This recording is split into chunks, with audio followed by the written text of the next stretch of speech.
record this. Hey, good morning, everybody. It is Mike, your co-host of Insiders Multifamily Unplugged. Sorry, it's Saturday morning. I'm still trying to get my arms around it.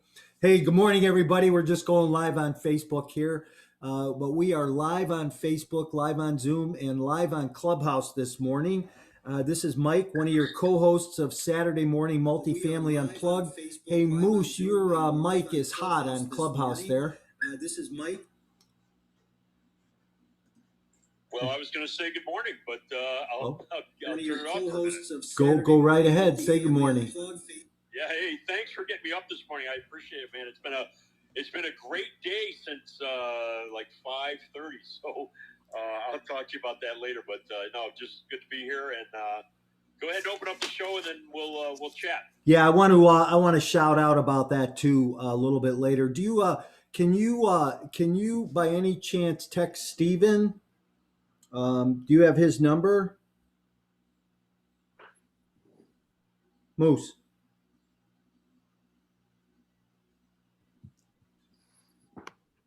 Moose, are you there? Okay, my co-host is missing in action. So no, hey. I'm here, Mike, I'm here. I'm sorry. Oh. Yeah, if you get his info, I can text him. Okay. You should be able to catch him on Instagram if you could do that. Try and get him here this morning if you can. Hey, everybody, good morning. Here we are. This is Multifamily Unplugged. Multifamily Unplugged is sponsored by My Core Intentions and Your Focus Guy. We are here this morning with a great guest, Nick Fitzgerald. Nick, you want to say hi real quick to everybody? Yeah. Hey, everybody. Hope you're having a great Saturday. I don't know where you are in the world, but it's pretty nice out where I am in Texas right now. And looking forward to talking with you all and hopefully dropping some knowledge that you can take away. Awesome. Great. Glad you're here, Nick. We'll get into that in a minute. Hey, before we get started, I always ask people, I say, hey, listen, if you're hanging out on social media somewhere, hang out with us. Instagram, Twitter, LinkedIn, wherever you're at, wherever you find home and you get inspiration, follow me, follow Moose personally, as well as our business pages, My Core Intention and Your Focus Guy. Like us, love us, all that crazy stuff. Subscribe on our YouTube channel and help our ratings. Help more people notice us, and so we can build more relationships and give back a little bit more. But hey, today we're going to give back a whole bunch. And just so everybody knows, I'm going to reset the room kind of often, maybe every 15 minutes or so, just so people on Clubhouse know what we're doing. But this is Multifamily Unplugged. We're here every Saturday morning at 10 o'clock Central Time, raw, unscripted radio. Usually we kind of go off the rails somewhere and figure out how to get out of the rabbit hole that we wind up in. So, Nick, we're going to have some fun with you this morning, but we're live on Facebook, live on Zoom, and live on Clubhouse. So, and my co-host, again, is missing in action. He's in the car somewhere in the city of Chicago. And if somebody can guess where he's at, I'll send you a free book. How's that? So we'll drop some hints and some clues, and if somebody can guess this morning where he's at, we'll send a free book out to him. And I won't send my book. I'll send Dave Meltzer's book out. How's that? I got to be on Dave Meltzer's show this week, Carl, which was just crazy, unbelievable. So that was interesting. But hey, enough of that. Let's get to our guest. Nick, what's happening, buddy? How's it going? Glad that you're here. Tell us all about you, why you're here, and how you got in this crazy world of multifamily. Yeah. So anyway, I like always entrepreneur growing up a little bit. Was always trying to flip something, sell something. I remember like my grandmother having like garage sales, and she'd sell them the cup and upsell them the lemonade on the walk out. And so always into that. Joined the Army, got out of the Army, and had a few jobs, and then just realized that I wanted to do something different. So I was in the fitness industry at the time. I started opening gyms, working for a consulting company, opening gyms around the country, and I just wanted more. And so my original space was e-commerce. I still make a very good living from e-commerce, and it was like, what do I want to do with that money though? And that's where I started getting into buying properties and investing in things. I actually bought a hotel at some point that totally shit the bed, by the way. We'll talk a little bit more about that later. And then right when I thought there was a chance of bringing it back, COVID just like slapped us right in the face. So that was one of those cut off the arm to save the body type moments for my bank account. And and then nowadays, my main thing, so the multifamily and the real estate stuff is like a build a portfolio for the long-term thing for me. And my main day-to-day is wealth management and financial planning and building leaders in that world. Nice. I love the hotel thing. Let's dive into that a little bit, talk about that, but wealth management, talk about that a little bit. Talk about what you're doing in that space and how you're helping people and the big gift there for people. Yeah, so really at the end of the day, like everybody needs some sort of financial plan. It doesn't mean you got millions of dollars to invest or anything like that, but you need something. People need some, like people think life insurance is really expensive. It's really not that expensive. It can be, but like, you want to make sure your family's taken care of if anything happens, especially in the world we're living in today. So we help people do that. And most financial firms, they charge you by the hour or they charge you to build you a plan. We flip that equation and we educate our clients on like, hey, these would be a good fit for you. This is how these things work. And then allow them to implement them without charging them.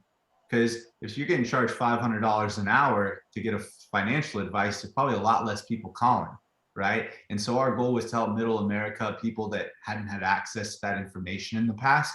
And our goal is to help 20 million families learn how money works over the next 10 years. Wow. Carl, how about that number? 20 million families. That's awesome. I mean, that's really great. It's a great goal. And, however we can help you and help you network, let us know because that sounds like a great plan. So Nick, how did you and I originally get connected? How did we get connected? I think it was Andrew that used to work for Dave. Right. And then we were talking about Ed because Ed's my personal mentor and a really good friend of mine. I don't know. We ended up on a call one day talking. So here's what happened. So I'm on a guy's podcast, Terry Ward, and Okay. I get off the podcast, and Terry says, "Hey, what can I do to add value to your world?" I said, "Terry, that's my question." He goes, "I know. That's why I asked you first." Great. So Terry, I said, "Terry, listen. Here's my goal. My goal is to get on Ed Milet's podcast." He goes, "Well, I don't have access to Ed, but I know some people that do." And he puts me in touch with Andrew, who says, "Hey, I don't really have that much access to Ed, but I know that you do, Nick. And I'm going to put you in touch with Nick." And then Andrew says, "But I can get you in touch with Dave Meltzer." So I wind up being on Dave Meltzer's podcast. And then Dave was on my podcast this week we recorded my 100th episode. So that's awesome. Yeah, I'm really excited about that deal coming out after the first of the year. That'll be fun. But hey, I'm just planting this seed again. I still want to meet Ed. All right. But listen, so that's how you and I got connected. And I said, "Man, you'd be a great guest on the show because of that mission." And I love that hey, you know what? We want to change the financial future of 20 million people. And I think that's a huge number. It's great. And when you look at, and I have to say, why only 20 million? Because if you look at Dave Meltzer's bio and his tagline, he says that he wants to help 1 billion people with a B be happy, right? Yeah. So, I don't talk to this a little bit though, if you would, Nick. I just think that this is all about relationships and giving back, and how much more can we do for somebody else? Oh, 100%. Like again, that's why we flipped the whole model. Like your traditional world, you pay first, you get advice second. And so we realized that that's why most people aren't getting the advice, right? Is because they're not willing to pay that because that's not been normal in their world. Their parents didn't do it, whatever. And the stuff that we teach, it's not taught in school, in high school, college, any of that. These are financial principles that wealthy people have used for generations and generations. It's just if you don't got a couple million bucks in the bank, Goldman Sachs ain't calling you. Yeah, right. And so we decided to use the same tools that they use and help people that aren't at that level, because they can use those tools. There's no one's calling them. And so, and the reason for 20 million is that's just the start. That's 10 years. I didn't say lifetime. So that's just getting warmed up there. And because at the end of the day, if people's finances were in better order, that's like the number one cause of divorce, number one cause of suicide, like all these issues that people have, most of them all go back to their finances not being in order. So if I can teach some people, even if I don't make that much money, because like sometimes we're not talking to clients that have a ton of money to do things with. So like I'm just as enthusiastic to help somebody learn how to take advantage of their 401k at work and set up a $20 term insurance policy as I am for my client that we're investing millions of dollars. Because at the end of the day, my client with millions of dollars, if they die tomorrow, they got money in the bank. Their family's going to be fine. The person that's living paycheck to paycheck with $20,000 of credit card debt, if that breadwinner in that household dies, their family's in a really bad situation. And their $20 a month policy, I don't make anything on that. I can't even buy breakfast with the commission on that thing. But that changes that family's life for forever if something were to happen. So you know what? Here, let me ask you this. So not a lot of people think that way. Have you always thought that way, or was there something that happened in your life along the way that caused you to shift and have this different mindset? So I would say I've always been like willing to help people. I have a great example. My dad would like give the shirt off his back to anybody and like help anybody out. My dad's a very handy person. He's always helping people at church and different stuff like around the house. But on top of it, when I was in e-commerce and I got good at that, there was a period where we did coaching and all those things. We don't really do that anymore.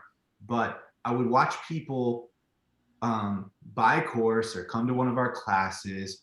As you know, a lot of people that sign up for things, they don't follow through. So you got the people that quit. You got the people that start to make a couple bucks, then they quit. Then you got the people that actually do something.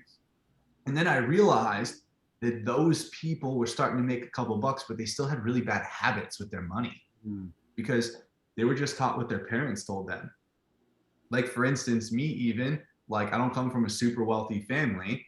And I remember when I was younger, my dad was like, hey, save your money and credit cards are bad. But he didn't tell me why. So I didn't save my money and I got a bunch of credit card debt. So like, and I figured out how to get out of it. And I was like, how can I help other people do this? How can I help other people get ahead? I've just watched so many people get in a really bad situation and not get out of it. And it just made me want to help more people. So that's interesting. What, growing up, I remember hearing money's the root of all evil, right? And nobody ever takes that full context, which is the love of money is the root of all evil, not money. And so, but you grow up with this mindset where maybe your parents tell you credit cards are bad and save your money, right? But what's the context behind that? The money's the root of all evil. What's the context behind that, and why? And what can I do differently? So how do you try to change that mindset in people and get people to think differently? Or how does your program and the people you work with do that?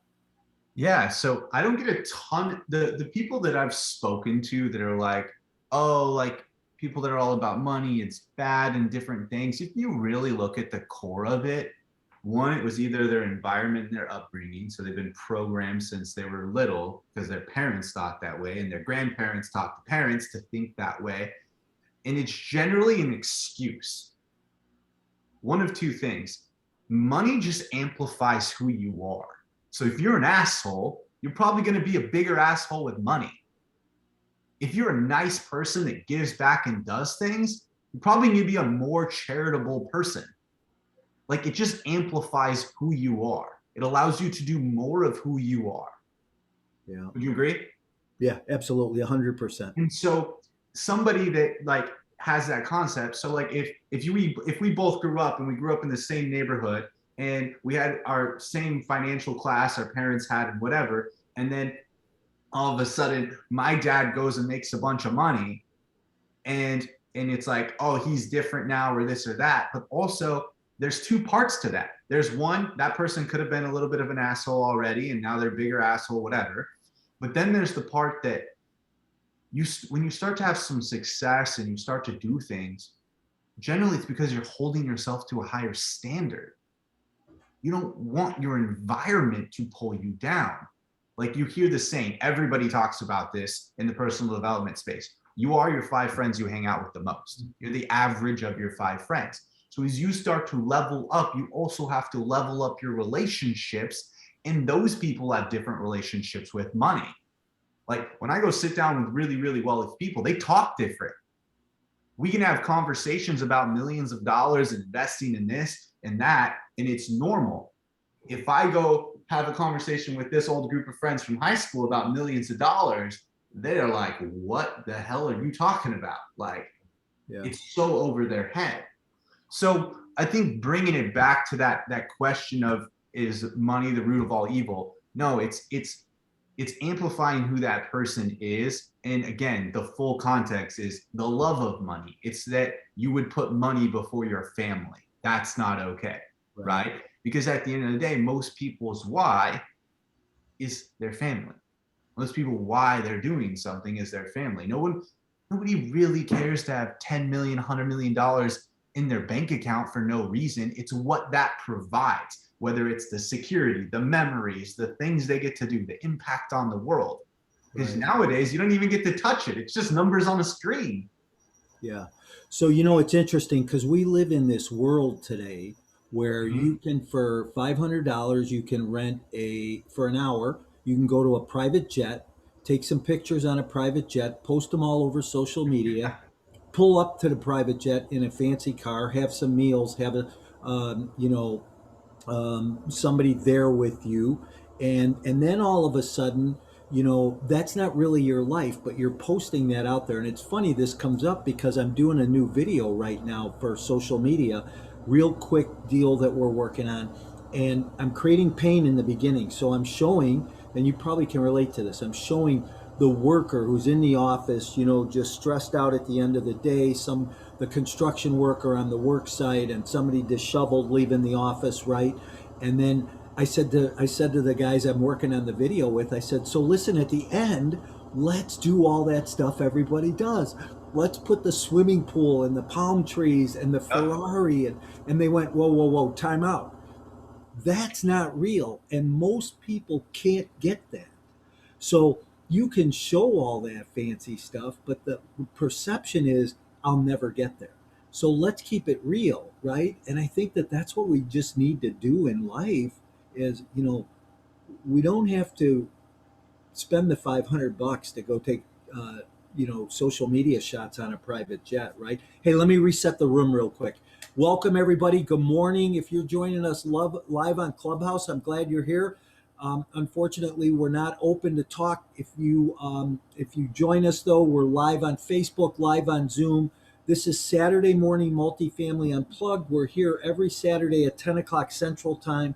Today, our guest is Nick Fitzgerald. Nick's talking to us about real estate investing, financial planning, and mindset, how to change the way that we've been programmed to think about money and about the way money works in our life to take us to a different place.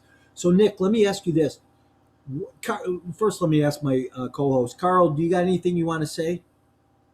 Yeah, it's just, I love the conversation. It reminds me of conversations I've had, with my mentor, Bob Proctor, and some of the other people in the Napoleon Hill Foundation about money. I used to work with a guy that was a big bond dealer, and he used to always say, money's like water. It always reaches equilibrium, right? Whatever that means to you, and to your guys' point earlier about, these people on social media, that are talking about becoming a billionaire and so on and so forth.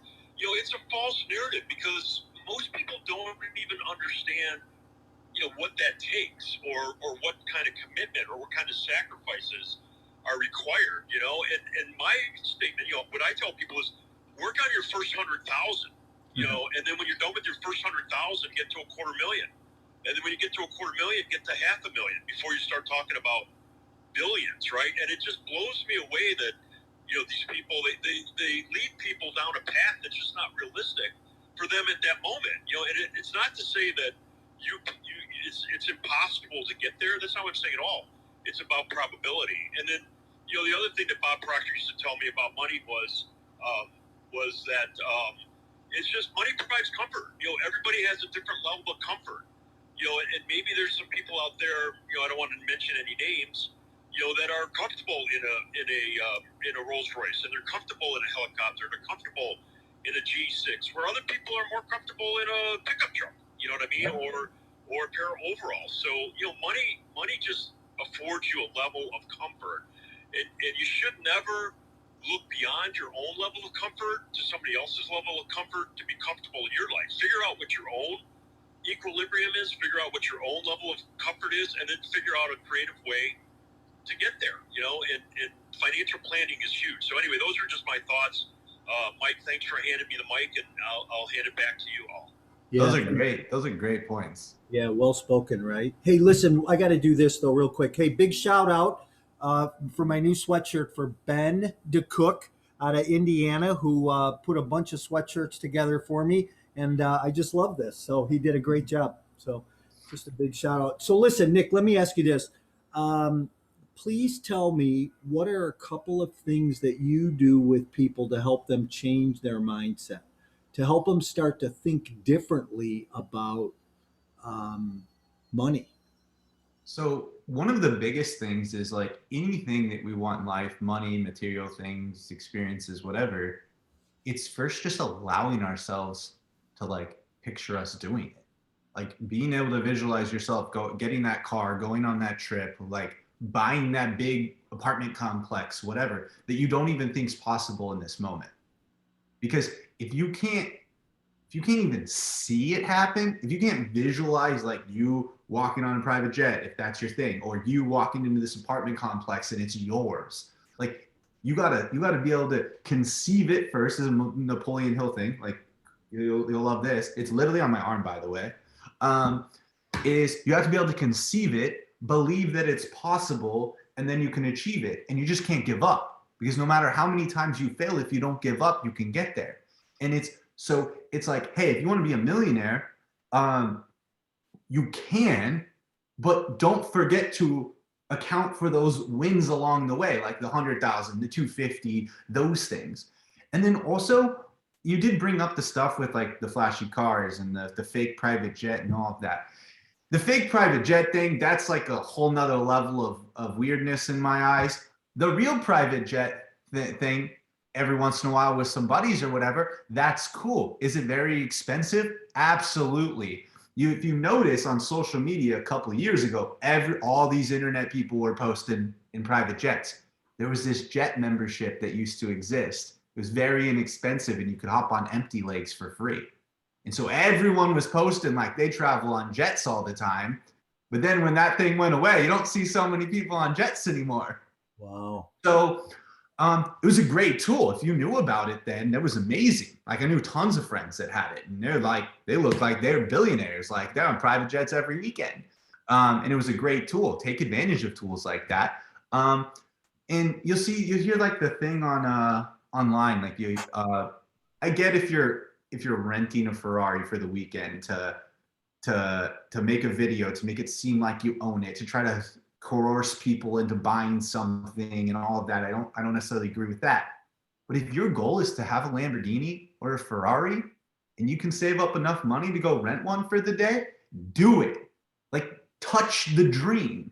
Like go to the dealership and sit in the car if you can't afford to do that, or go look at the window if they won't let you inside, right? Like you want to start whatever it is that you want. And for some people that are listening to this, it has nothing to do with the big house, the car, any of that stuff. Maybe it's retiring your mom.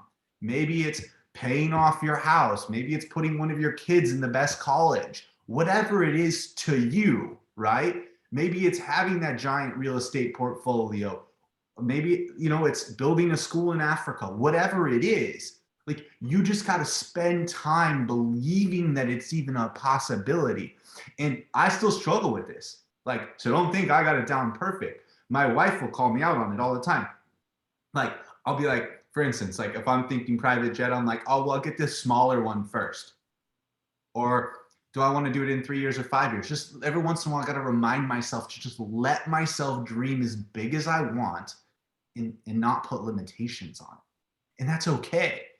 And a lot of people, if you talk to them about that, would think you were crazy, but it's okay. People should think you're crazy. Our dreams should be big enough that people don't understand.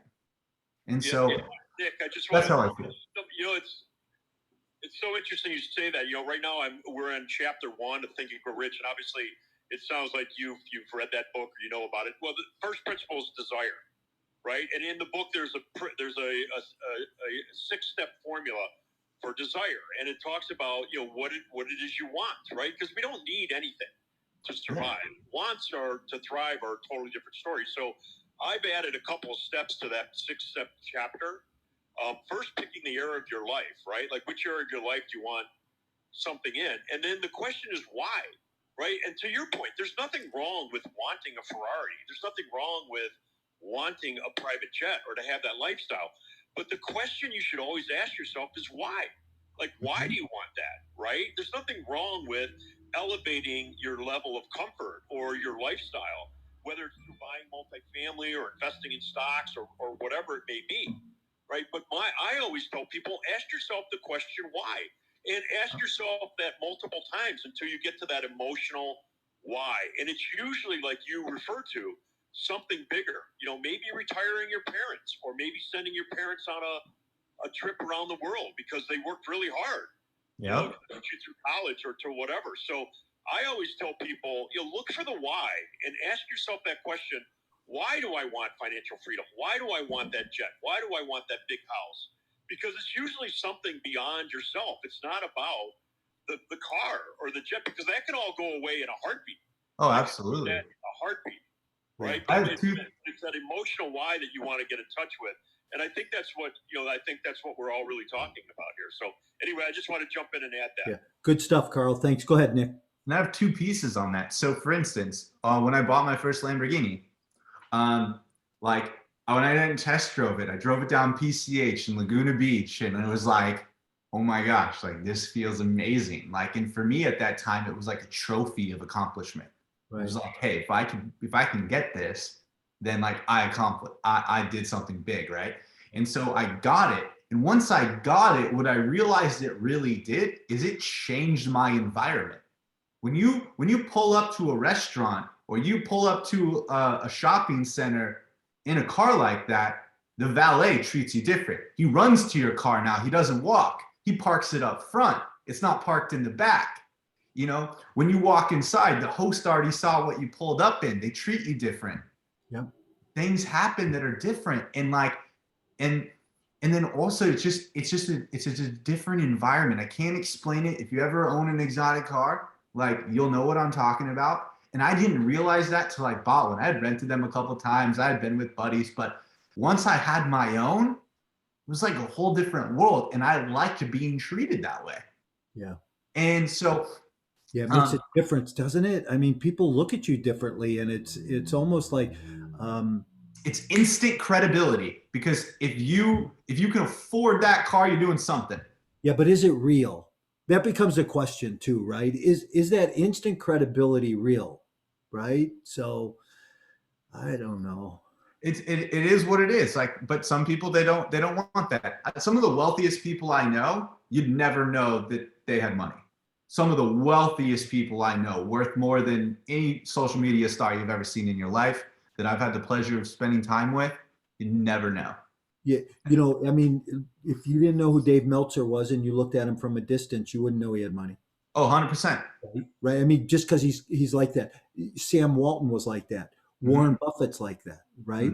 Mm-hmm. So when you look at people who are, who do have money, it becomes, that mindset shift too, right? So the other thing that I was going to say is, we're talking about financial wealth and being rich. But I think there's other ways to be rich. It's not just about money, right? I mean, I'm happier today than I've been in years, and I feel richer because of that, right? And that's the thing, that's what Meltzer teaches, right? How do you help somebody be happier, to break out of those self bonds? Hey, listen, I'm not afraid of this. I spent 8 years in federal prison, and I came home to nothing, right? Yeah, And I've rebuilt my life, but I'm happier today than I ever was, right? absolutely. Because I'm able to make a difference in somebody else's life. And here's the point around this: so many people find themselves in these prisons, in these mental prisons where they're locked up, where they have to have this or they have to have that, or if they don't have this, and then they walk around, and then what happens? Addiction, depression, and everything else. When you know that's not really what this should be about, right? So I don't know. I'm going to get sidetracked. I told you we're going to wind up in some rabbit hole here. So Yeah. go No, ahead. that's great though, because at the end of the day, like for instance, I just moved. I have a very nice large house, but my reason for having this and moving and being 100% back in Texas is I'm ready to go to the next stage of my life. Me and my wife want to have kids. Both of our parents live here. And I want to have a house that everyone comes to my house. I want to be the house that has everything. So my house has the big backyard with the pool and the movie theater and all that stuff because I want my family to come to my house. Yeah. I want everyone to come here and be able to create those memories and everything. Yep. And so, and here's another thing to put in perspective. And I joke about this with people all the time when people are talking about like, oh, so-and-so's got a fancy car or whatever. Like everything's compared to what? Like I spend, and this isn't like a brag point, this is just to put things in perspective. Some people have childcare that costs more than your car payment. I spend more on golf than most of your favorite gurus do on their cars. Like, I just like to like golf at nice golf courses. That's my thing. And so it's compared to what? Like, and so don't get caught up in like so-and-so has this car because so-and-so might not have any other dollars in their bank account. And I get the attraction piece. I've been on the other side of like the marketing teams and using those vehicles. But just because somebody has a fancy car does not mean they know what the hell they're doing. So just know that those of you that are really listening to this and like you're buying a course because some guy's got a Lamborghini, like really dig into like if they're good at what they do. Yeah. Hey, let me reset the room real quick. But I just want to say I have a buddy, and he and I always say that there's nothing bad about the worst day of your life out on Half Moon Bay Golf Course. So I always just kind of throw that out there because that's a beautiful place to be next to Pelican, right? Yeah. So, hey, everybody, welcome to this morning. This is Saturday Morning Multifamily Unplugged. We're here every Saturday morning at 10 o'clock. There's a whole handful of people out on Facebook this morning. Good to see you. Hey, if you have a comment or a question, throw something in the chat this morning. Same thing if you're on Zoom. Welcome, everybody. Throw something in the chat. And on Clubhouse, glad that you're here. Glad that you're listening in. My co-host Moose is on Clubhouse this morning because he's in the car in Chicago somewhere. Hey, Moose, let's drop a hint. If somebody gets it, I'm going to give away a Dave Meltzer book. So if anybody knows Chicago, where are you at right now, Moose? I'm on 94 heading north, and I'm going to get off on Dempster and head east. Wow, what are you doing over there? And the town I'm in, there's a major university there. Here, if you can't get that, yeah, and you don't know Chicago. That's right. That's right. I'm clueless right now. So okay. Hey, what are you doing over there though? You're not going to a football game, are you? No, I'm dropping my son off for hockey practice. Ah, okay, good. All right, great. Well, go ahead. All right, Nick, where are we at? Hey, let's talk about that hotel. Can we talk about that hotel? Yeah, let's shift. Yeah, go ahead. So what happened with that? You said you bought that hotel and then it like went sideways on you or something. What happened with it? Yeah, so it was a flagged hotel. Just to keep details vague, I won't say which one, but basically it's in a smaller town. And I had paid a real estate guru guy to teach me about, multifamily and hotels and all those things. And an amazing negotiator. I learned a ton. Maybe not the best on the operation side though. And so anyway, get the deal, negotiate, do some very unique like seller financing type deal, take over the loan, buy the corporation, all that fun stuff that I'm sure you're hip to. And anyway, so we get into the property, and the real key here was the person that I had bought this with, which was the guru, let's just say, he had skin in the game, so that's the only reason we're still friends. But but basically he like really like vouched for this management company, and the management company just at the end of the day was not what they were all cracked up to be. And so like for instance, like a month, 2 months into owning the property, like the power gets shut off. They didn't pay the power bill. And so I That's get like a call. simple task. That's like a simple task, Nis. Yeah, I'm in Cabo, Mexico with a bunch of friends, like out for the night. I'm probably inebriated a little bit. And I get a call that if I don't pay an $8,000 power bill right now, they're not going to turn the power back on. So here I am in a foreign country trying to make an $8,000 credit card payment to get the power back on to the hotel because we have guests. And that was my first red flag. And so anyway, we get new managers in place, same management company, but a new manager. Things seem like they're doing better. And then all of a sudden one day I get like a call that like they're really behind. This is about a year later. And this is coming into 2020. So like end of 2019 is when like I really find out things are not going very well. And part of this is I was very hands off. He said this property management company is great. I assumed they were great. And I didn't check in enough. That's definitely something I failed on my part. And so anyway, they're like, hey, we're behind, like we need more money, this and that. And I'm like, what's going on? So come February of 2020, right before the whole everything shut down because of COVID, I had flown out to the property, and I have a head of operations for this guy's whole portfolio come with me. And we just go in the back room and start going through every filing cabinet, everything, calling every vendor we have. We tally it all up. They're about $140,000 behind in accounts payable. Wow. Yeah. And this is a very small operation. Where was the money? They just weren't, they weren't there wasn't, it was just, they were like not reporting the fact that we weren't really making much. So was the money? So what would happen is they, instead of telling me, because they wouldn't tell me, they'd like use a vendor. Let's say it's the elevator vendor, right? For the elevator in the hotel. They would use them to service the elevator and not pay them. And then once they stopped coming, because they're like 4 months behind, then they would hire another one. And so they had done that multiple times. And what triggered this whole thing is it had a pool. Well, on a commercial pool, I don't know if you have any, probably the apartment complexes you own and stuff, water has to be tested every day. And so this is a smaller town. There's only one pool company that can do the test for the commercial pool. And so they didn't pay him. And when they didn't pay him, he went and filed a judgment with the courthouse.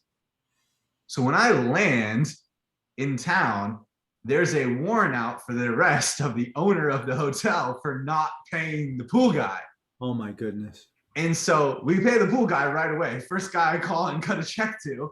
And so I started going around town and I realized how bad this is. And basically what it came down to at the end of the day, property management company was not good at all. We actually had a decent manager in there at some point, and then the property management company moved them to another property. They said they didn't, but from inside information from other employees that had worked at the hotel, they moved her. She didn't ask to move, they moved her. And then they just put, like, the girl that was working the front desk a year prior became the general manager. Wow. It was just a total shit show. Did you get rid of it then? Huh? Did you get rid of it then? You get out of it? Yeah. So basically what it was is we had paid a certain amount of money to the owner originally to, like, take it over, if you will, and still maintain everything. And we just said, hey, like, keep the money, keep what we gave you. We're not going to argue about getting it back. Like, have a good day. It's yours again. Yeah. Because I would have had to drop. By the way, I'm going around town and just paying bills off. And then I realized how bad it is. And then I'm like, whoa. We need to reevaluate this. Cause, like, I'm about to pay like $100,000 worth of bills. and I don't even know if I want to keep this thing. And so I paid a good chunk of it. Then we sat down and we're just like, wow, this doesn't make any sense anymore. Like between what's owed and the flag had updates coming over the next 10 years. So like the plan was already there. So like every 3 years we had these huge upgrades we had to do. And we just ran the numbers and it was like, if everything goes perfect, we might see a profit in 10 years. Yeah. And so it was just like, hey, that was learning experiences there. One, don't ever be too hands off. Like you don't have to be involved in everything, but don't be too hands off. Like it's your money at the end of the day. So great point. You know, I always say you got to pay attention to the details, right? One of the biggest, I alluded to the fact before that, you know, I spent some time in federal prison because I lost this company I built. Mhm. And, you know, it's because I didn't pay attention to details, right? And this happens. You can't put your blinders on so tight that it affects your peripheral vision, right? You got to see things around you and see what's going on. And that's a classic example. I mean, because you know, there's a warrant out for your arrest. You land in town because the pool guy's got a judgment against you, and nobody can get a hold of anybody. So Nobody told me. I right, found the paperwork in the back office when I dug through the filing cabinets. crazy. It had been filed 2 months prior to me getting there. Well, listen, we are almost to the end here. Man, I can't believe where this time went this morning. It sure flew by. Nick, some thoughts about money management, money mindset for people. You know, talk a little bit about that again. I really like that conversation because and not because I want people to go out and make a ton of money, but I want people to change their mindset, their relationship to money. So Yeah. how do we, you know, I think that that's the thing we kind of established earlier on the call was that there has to be a way to change the relationship people have to money. I know I had to in my life, right? Because it was about, you know, for years and years it was about, you know, how do I make $1 million? I'm going to make $1 million Yeah. next year. You know, for what? I mean, what does it matter? You know, so I like Gary Vee's philosophy, which is don't go buy a nice house, don't go buy a nice car until you buy some investment real estate. Go buy some investment real estate first, and then go buy a little nicer car or go buy a house to live in. So, you know, so talk about that for a minute. Yeah. So a lot of people see like the end result of working hard and having money and stuff, but they don't see how it got there and they don't see the behind the scenes. Like, is that all active income or is that all passive income? Is it a mix of both? Um, and the big thing, and I talk to my team about this all the time, is when it comes to that relationship with money, it's really figuring out why you want it. At the end of the day, nobody really cares. I said this a little bit ago. Like nowadays, you don't even get to hold the cash. Like everything's digital, right? So Yeah. you're not doing all this hard work to have a couple extra zeros on the screen in your bank account. You're doing it for what that provides. And you got to stay focused on that because that's also why, like, how you're going to get through the hard times. Like, Yeah. I don't care how much money you have, you still have bad days. You still have days you don't want to do shit. Like, it's just how it is. And so you have to remember why. You hear every personal development book on the planet talks about why. That's because that's number one. If you don't have a reason for doing it, you don't have a reason for making money, why are you going to? Right? And whether that's your family, like I said earlier, schools in Africa, whatever your thing is, buy 10 Ferraris, that might be your thing. I don't care. Like you have to understand why do you want the money? Because at the end of the day, like nobody's getting excited just because you got an extra zero on the screen. Yeah. And so I think that's the biggest thing. Yeah. Good point. Go ahead, Carl. Yeah, I just want to jump in. So, you know, there's the old saying, right? It's not how much you earn, right? And, you know, I like the word earn because that you know, you earn money by providing products and services that people purchase, right? But it's not about how much you earn. It's about how much you keep, right? So talk a little bit about that, you know, the difference between how much you earn and how much you keep, because that's a big part of financial planning. Absolutely. So a big rule of thumb is like you can't spend more. You always hear like live below your means and all of that. And that's really important. Like you have to be thinking long term because the biggest power that everybody listening to this call has, if you understand this concept, it's called time value of money. It's the growth of your money over an extended period of time. Isn't that what IRR is? Huh? Isn't that what IRR is? Yeah. Internal. So basically, like I know a lot of you on here like think of real estate, like obviously properties appreciate over time, right? And Right. that's a huge part. And then what we're always talking about when you're looking at like the rate of return on investment, if you're getting this, like if you're getting a 7% rate of return on an investment, your money basically doubles every 10 years. It's called the rule of 72. You can look it up. And so it's whatever interest rate you're getting divided by 72 is how many years it takes to double, right? Or I did that backwards, sorry.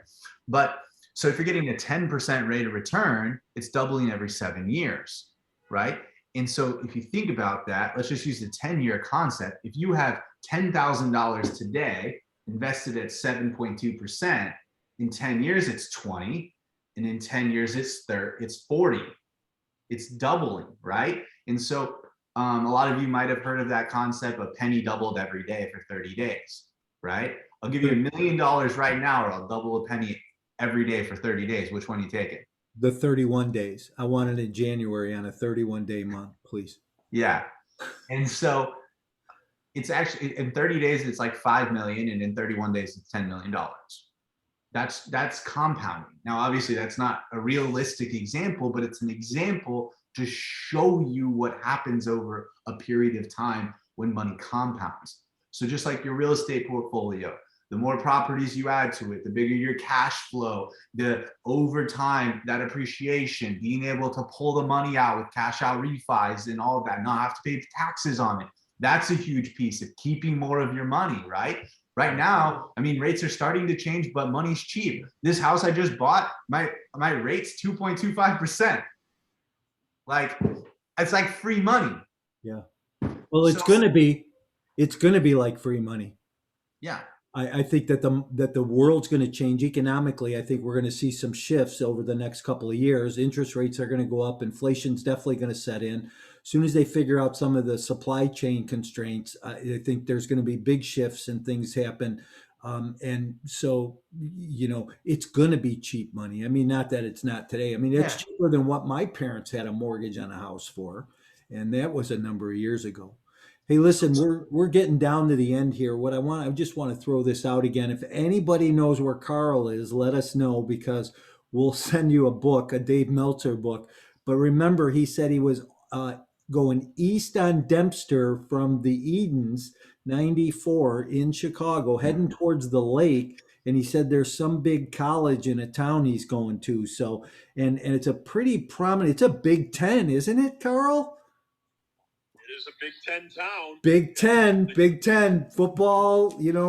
They've been pretty hot the last couple of years, or were pretty hot for a couple of years. So anyhow, if you got that, email me. I'll send you a book, and then we'll let everybody know next week who won the book. Nick, thanks for being here. Any closing thoughts or comments today? Yeah, this is one thing I wanted to say. It goes back to Carl's request there. I kind of veered off a little bit.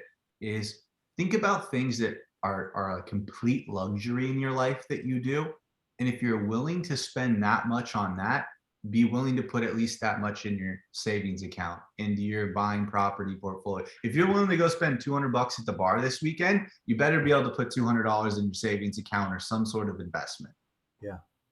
That's like the first rule that I talk to people about when we're looking through their finances is like, what are you just blowing? And have fun. Don't get me wrong. I'm not a Dave Ramsey person. Like I believe in a lot of the concepts that Dave Ramsey has, but I don't believe you should eat top ramen for the rest of your life till you pay your house off. Yeah. And so like, because that's really how I feel he thinks about that. And so like have some fun, but don't have fun to an extent that you forget about your future. Hey, I burned out on ramen when I first went in the real estate business. So. That's awesome. That's funny. But that's how like I'll talk to clients and I'm not saying you should like risk it all and go to Vegas and put it all on black, and I'm not saying you should eat top ramen until every debt you have is paid off. Like let's find a happy medium. Yeah, but let's not forget that the odds are on black. I'm not saying it. I'm not going to bet my life savings on it because You can't double your way out of all that. Yeah, I'll never forget one night walking out of the casino in Vegas going, man, oh man, I did bad tonight. And I said, my last $100, let me put it on black. And I won. I said, oh, that was good. I wish I only lost $100 when I went to Vegas. Oh no, I said that was my last $100. Oh, okay, got it. That's what I lost. So funny, but hey, Moose, good to hear your voice this morning. It was good that you were on Clubhouse early this morning and got up. Man, that's an interesting eclectic group, isn't it? The message there in the morning early. What a great way to start the day! Gratitude and love and kindness and just really building into other people. Yeah, it was great, Mike. Thanks for the invitation, Nick. Great to hear from you, and really interested in networking with you. And once again, just another great show. So, guys, enjoy the rest of your week. Mike, wrap it up. Yep. Hey, Nick, got a challenge for you. So every morning on Clubhouse, there's a room that this guy Steven does. He'd be a great connection for you. Somebody you probably really should get to know. Come as my guest. I will shoot me your phone number. I'll text you the invitation for it. Okay. And anybody else who wants to come to this, come as my guest. Every morning, 7 days a week, he's there. Come tomorrow morning. It's at 5:40 Central Time. Nick, I know you're on the West Coast. It's 3:40 your time. Oh, I'm Central now. Oh, you are? Okay, yeah. Oh, Yeah. That's right. You moved to Texas. That's right. Yep. Yeah, he lives in Orange County, so he runs that thing at 3:40 every morning. But it's a great place to spend some time, a great place to start your day. So I get to spend some time there in the morning, and I'd love for you to come. Hey, everybody, it is Saturday morning Unplugged. We've been here with Nick Fitzgerald. Nick, how do people get a hold of you if they want to talk about money management, financial planning, how to get a Ferrari, how do people get a hold of you? One of the easiest ways, and probably my most casual way, is my Instagram. Unfortunately, got hacked and deleted a couple weeks ago, so I've got to rebuild it. But it's just at Nick Fitz. It's in my thing on Zoom right now, just NICKFITZ. There's a ton of fakes out there that have more followers than me now, so make sure you pick the right one. I only got about 6 posts on the new profile currently. But that's the best way. We can have a conversation and set an appointment up from there. I'm not really active on any of the other platforms. I got some old YouTube videos out there that you might enjoy, but other than that, that's the best way. Any email? You can shoot one to nickfitzgerald321@gmail. That's one that I'll actually check, and it's not monitored by 5 assistants. So okay. All right, perfect. Well, good. Nick, thanks for being here. Appreciate you. Honored that you'd spend the time on a Saturday morning. I know that this can be tough time slot for people sometimes, but thanks for being here. Happy Thanksgiving to you and your family. Happy Thanksgiving to everybody who listens in. Carl, you too. We're off next week. We're not here next week because of the Thanksgiving holiday. So we'll be back in 2 weeks. If you're somebody who follows us on Facebook or Clubhouse or wherever, thanks for being here. Happy Thanksgiving to you and your family. If you guys need anything, you can always reach out to myself or to Carl, and we'll look forward to seeing everybody soon. Take care, everybody. Thanks. Thanks for having me.